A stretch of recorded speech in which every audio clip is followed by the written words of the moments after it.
Hello, hello, hello. Um, Hi everyone. Let me just get my bearings. I am I think I got it.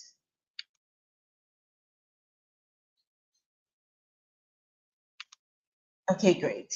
Um, Hi everyone. I am Coach Diarthi for those who do not know me. And I am a life coach who specializes in helping people in their personal growth journey. So I help people move from where they are to where they want to be, and I help them to eliminate those self-limiting beliefs. So I'm excited today because I am in my new home, and I have for the last 3 weeks been doing a series on transitioning, and I called it my transition journey because it has been a a look at my transition from the state of Alabama to the state of Texas. And I realized as I was planning for this move, this transition, that there are so many things that some things come naturally to me as I plan, and some things I have to work at it to remember to do it. And so I feel like there are some things that I can help other people as they transition. So I am This is segment number 6, and it's called It's Time. And so it's all about move day. I'm coming to you live because I'm already in my new place, but I did want to go back and share with you the things that happened on my move day and the things that happened since my move day and all of that. So, just a little recap of what we covered in the other segments. So, if you're interested in seeing my transition journey from segment number 1 to 5. Here they are. So the first one we talked about is pray and then listening. So when you know you need to transition, and transition is not just in the um, it's not just in moving. It also could be a job transition. It could be a career transition. It could be, your kids going from elementary school to middle school. That's a transition, or middle school to high school, or high school to college. So there's a lot of ways that we transition. So I believe that these segments can help you in any area of transitioning that you have. And so the first one we talked about was praying about it. Like once you know that you need to transition, to pray about it and listen for God to give you those confirmations. The second one we talked about is planning, how it's important to plan because if you don't plan, you will fail. And many of us, we have these great ideas and we just go for it. And then later on, we discover that, oh, I should have slowed down a little bit because some things have happened. And so we talked about when you plan that you help decrease some of the risk. There will be risk, there will be things that are going to happen, but you kind of decrease that a little bit if you plan. The third one was on research and how research is important, and we talked about how little things to research. This is even before, especially if you're moving to a new state. This is before you narrow down where you want to live. This is all about researching um, ideas of where you want to live, like looking at different cities, looking at different communities. For me, I shared that one of the things that I do before I move, and this is my fourth time moving to a different state. I usually look at if when I had my stepsons, I looked at the school district. I viewed they on YouTube posted their board meetings. I watched those, and then also like followed looked at the website of the school. So that's important. For this move, what I did, I joined I looked at the village website, and then I also joined like Facebook groups or community pages on social media as well. And that helped me to even get to know the city that I was thinking about moving to in another on another level. So so the and I want to make sure Okay. So the other thing to remember is as we look at number three, research. The other thing to remember is that you can't have enough research. So research and research, and as you plan your transition, as you start to work out the details, and more things come up, you have more questions. Continue to research. I was researching up until I moved. There were different areas I needed to research. So keep that in mind that you're not going to always be able to like your research is not going to be complete. You may have to do more and more and more. So investigate, inquire, inspect. The fourth segment was called Let's Go. And so that segment was about now that I've prayed about it, I've planned my timing of when I want to move. I'm doing my research and now I'm ready to start. Ready to start packing. That segment was about letting go and um not only letting go, but also being able to give up some things too, I would say. So a lot of times when we move, and we can all attest to this, there may be a closet or a room with boxes or totes or things that we have not looked at since we moved to wherever we are at now. So when you transitioning, it's a great opportunity to let go of some things, to look at everything and ask yourself a question. Do I take this into my new chapter of my life?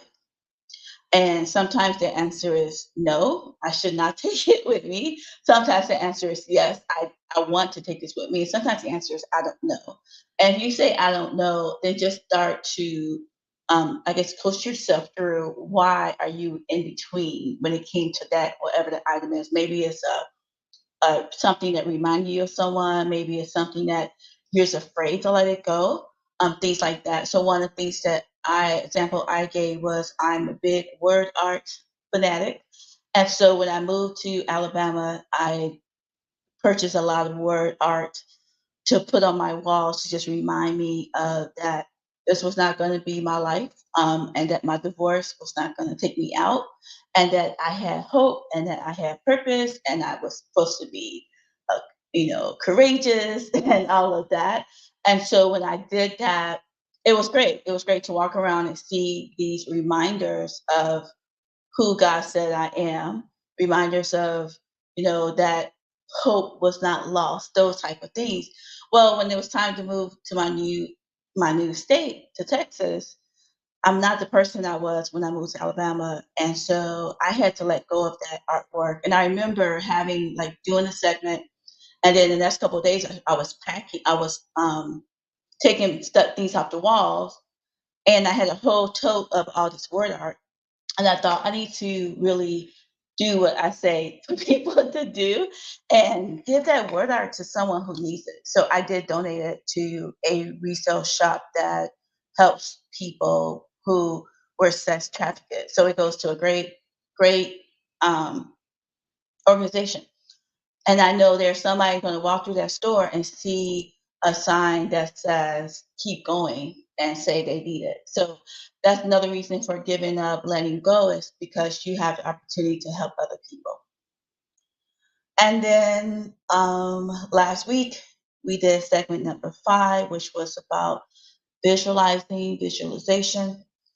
And I talked about how, we've gone through all the steps, and we have narrowed down where we want to live, and we have done other things, whether it's put down a deposit or get ready for closing, whatever it is, we're getting ready for that. So now it's time to visualize. As we're still packing, letting go, and all those things, now it's really time to visualize what how we want to feel in our new space, what our future looks like, how we want to wake up as well. And so I started doing that before I moved to my new place. So today we're going to talk about Move Day. so I'm excited about this because I am on the other side. I have moved, and I will say that I did treat this like a project, and I will say the project came in ahead of schedule. So one of the things in my research was figuring out how I want to get my belongings to Texas. realizing that I could not put everything in the back of my car and move unless I was willing to just sell, I don't know, 75% of what I own. And so I knew I needed help. I needed resources. So I looked at different types of moving companies. And so I chose a company that would pick up my things, and then they gave me a window of when they were going to deliver. So that meant that even though they picked it up on a Friday, they gave me a whole like another 12 days window to say between that Monday and a week and a half later, you will get your belongings. So that meant that for me, I had to pack in my car because I drove to Texas, had to pack in my car air mattress, clothes, toiletries, pillows, things that I needed so that during that window of 12 to 14 days, I was not going to buy things because I already spent money moving. So I don't want to have to buy things that I didn't pack in the car. I want to have my work computer, my personal computer, all of those things that I needed. So with that being said, that was where I was. So the week that I was moving, the driver called and said, "Hey, can I come pick up your belongings, upload you on the day before your original scheduled date?" And unfortunately, I couldn't say yes because I had to work. So I was like, "No, just come on the Friday that you had planned to come." And he said, "Okay, that's fine. How early can I come?" And I'm like, "Okay, let's do 9 o'clock." So I'm up early Friday. I'm getting the last minute things put into, boxes so they could take it. Now I'm realizing too there were some things that I wanted to take with me in my car that I felt like I really didn't have to, and so I had to weigh those out. Like, just let the moving people, the driver, and let them do the heavy lifting. I'm paying them money. I don't have to do the heavy lifting. And so that was one thing I did. So the first question. So as I've been doing these segments, I have been talking about um, presenting it in questions. So my first question is, how did I organize Move Day? I organized Move Day by making sure I was able to be off on Move Day. So Move Day was on a Friday. And then I was fortunate to sell some furniture. So I was able to have a big space where everything that I wanted to go to the movers was in that location. Because one of the things that I heard from different comments and reviews for a moving company is that people were saying, make sure that if your book bag, your luggage, things that you don't want to go with the movers, that you may have it in a separate room because when they start working and they come in like oil machine. So if you pick the right moving company, you would feel like you're and then part of this assembly line. Like they were very, very efficient. So they had one guy who stayed at the truck and two that were lifting and taking things down, and the driver was the one doing the inventory and also taking things down and getting it ready for them to take and put in the truck. So it's a very well-oiled machine, and they were done in an hour and a half, I want to say. So it wasn't a long, early, delayed process. It was very quick and very efficient. So I organized it to the point where I just kept everything in one place. I also counted all my totes and boxes and like my curtain rods, I taped up, so I counted all my items. So when he said you have this many items, I was like, "Yep, that makes sense." That's what I counted as well before he got there. And then they put stickers on everything as well.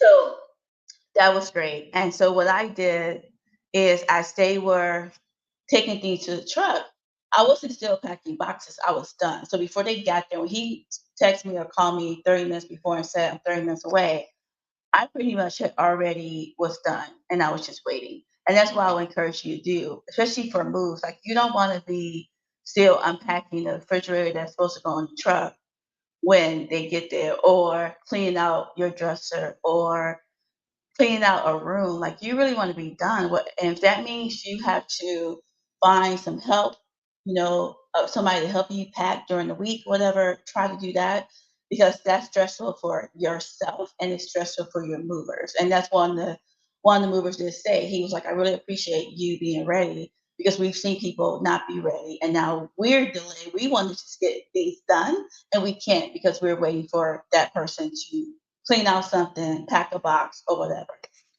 my next question was, how did I manage my anxiety?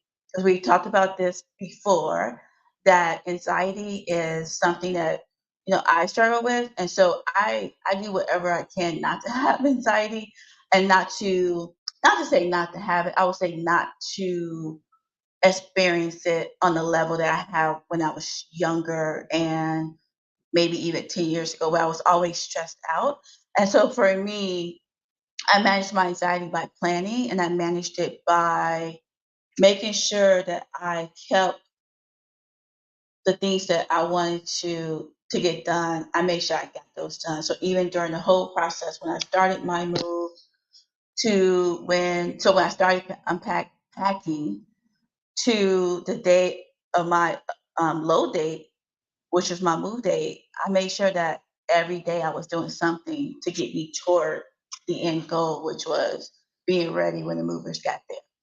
And that's how I managed it. So when they were there unloading or loading their truck, I was in the kitchen because none of the things they had to take was in the kitchen or my laundry room, and none of the things that I had to pack was in my kitchen or laundry room. So I just took the time then to do my cleaning.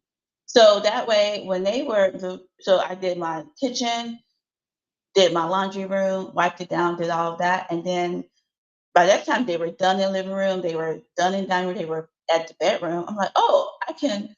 When they're done, I can quickly vacuum. So it was things that I was able to do in that. And that's how I manage my anxiety, just doing little things throughout my move, but also doing things after as well. And then what did I do to reduce my risk? Um, One thing I would say I did was I took the time to just think about how I wanted the day to proceed. So that was important for me. I prayed because one thing we can't really control is the weather, but I just prayed that God would give me good weather, that it wouldn't be raining, because that would have me being feeling stressed, because my things would have been getting, things would have gotten wet, and I wouldn't have enjoyed that. And so for me, the stress was just knowing that I had a whole day. So it didn't, like, them coming first thing in the morning was great, but that wasn't. I thought if they came at 3 o'clock, that would be great too, because they wasn't going to deliver in my new state for a week and a half. So that was one of the things I did. And then those are my 3 questions, but I did wanna share with you that because I had a plan on getting getting to Texas. So my plan was to have the movers come, take my things, and then I had a family member coming into, Alabama late that night, and we're gonna get up that morning and drive to Texas. So when the movers decided they wanted to come at 9 in the morning, it was for me a question of, do I stay around till my relative come, or can I just go on the road and then stay overnight in Louisiana and then drive next day? Part of that was because the my leasing office was closed on Sunday. So they unloaded everything on that Friday.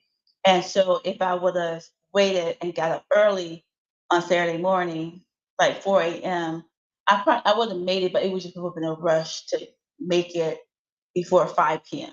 So one of the reasons why I just went ahead and left, because I was like, that reduces my stress of being in the car and trying to rush to get to Texas in time, because my leasing agent office was closed on Sunday. So I was like, okay, let me figure that out. And then, so I kind of made that decision that I would just do my last minute running around and get on the road. So then what happened was, the moving company called me and said, "Hey, the driver's going to deliver everything on Monday." And I'm like, "Oh my gosh," because so glad that I had planned to leave, because if I hadn't and I didn't get my keys on Saturday, then what would have happened was I had somewhere to stay Sunday, but I wouldn't be able to get my keys until the office opened on Monday. So that could have been a big delay for the movers as well. So that was one thing. The other thing is that because I had not planned to drive to Louisiana and spend the night. Now I had to put into my budget, which thankfully I had the money for a hotel room. And I did not think that I didn't even think about if there was anything going on in Louisiana that rooms would be booked. I was just thinking, I can get off the road, find a decent hotel and stay at. And as I got closer to where I wanted to stay, I looked on the site and there was like no rooms were available. And it's at this point, probably about 10:30, 11 o'clock at night. No rooms were available. I called my sister. Thankfully, she was trying to find rooms. And I finally just went to a place and I found the room. But it was not easy. And I found myself a little bit getting kind of nervous and feel anxiety at that point because I'm like, where am I going to go? And I didn't want to stay in one of my friends called it open air hotels. I wanted to stay in a call me bougie, but a nice hotel or a decent hotel that I would feel safe and I would have to worry about my car getting broken into or anything of that nature. So that was important too. So I was able to get a good night's sleep, get up that morning, and make it to my new home.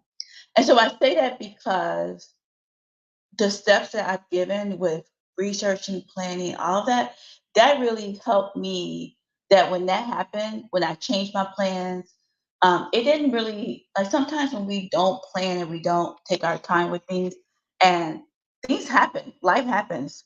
We get even more distracted and discouraged and we want to give up because we're like, oh my God, this went wrong, that went wrong, or that didn't work out. We get upset. But if we just take our time and plan things out, and things happen, it's like, oh well, that happened. So I moved in, or I got my keys and everything. I unloaded my car with all the things I had in there. And I walked around a little bit and I live, which is really cool. I live by a lake. And so on Sunday, I walked around the lake and I was so busy looking at what the beautiful view in front of me and imagining like waking up every day to this beautiful view and I don't know, seeing the people and just thanking God for getting me to where I am today after years of pain and suffering and all the things that I've gone through, that all of a sudden I'm walking and I found myself on the ground. So I had a I fell, and I wish my injury was because I was moving and I was picking up boxes and dropped a box on my foot, but no, it was because I was just outside enjoying the scenery, and I ended up falling. And when I fell, two things happened. One is that I was shocked that I fell, right? And I felt pain, but I was like, I don't know where it's coming from. And then I was a little bit embarrassed. So that's two things. The third thing was that I was grateful because the people around was a lady walking, and she stopped and was like, "Hey, are you okay?" And she helped me stand up. She helped pick up what I dropped, and I was like, "Wow, people! I'm so glad to have meet a nice person." So I had a skinned knee on my left leg, and on my right leg, I had I don't know what it was. I just knew my foot, I was hopping. So that happened on Sunday. And on Monday, the driver calls and says, I am 10 minutes away. I will be there. Are you ready? So anyone who knows me knows I like to get settled when I move in. So that was a little challenging because I did not stand still when he came and brought everything, and I started to unpack because I just wanted to get these done. So on Tuesday, I ended up in urgent care because at this point, my right ankle has swollen up. And so I had to go get it checked out, which thankfully no fractures, no broken bones, just a sprained ankle. So that caused me that afternoon and all day Wednesday to sit on the couch with my leg up. As you see now, I am not sitting down because right now I have no pain in my ankle, but and I have somewhere to go. So I have a conference to go to, women's conference today, half day today, and then half day tomorrow and Sunday. I say all that to say it could have been a lot different for me. It could have been where I had a fall and then I'm like freaking out because something happened with the movers and then this happened and that happened. And so I just want to encourage you that these steps that I've given you for transitioning are really, really important. And they will help, as we talked about before, reduce some of that risk. So I did want to share that. I wanted to share my journey. You see behind me, this is my kitchen area. And for those of you who know how much I like mugs, I love my chef with my mugs on it. But I'm excited. I'm excited about this new chapter in my life. I hope that if you need anything, you want advice on transitioning, you want to know more about personal growth, and how has it impacted my life and made me a better person, please reach out.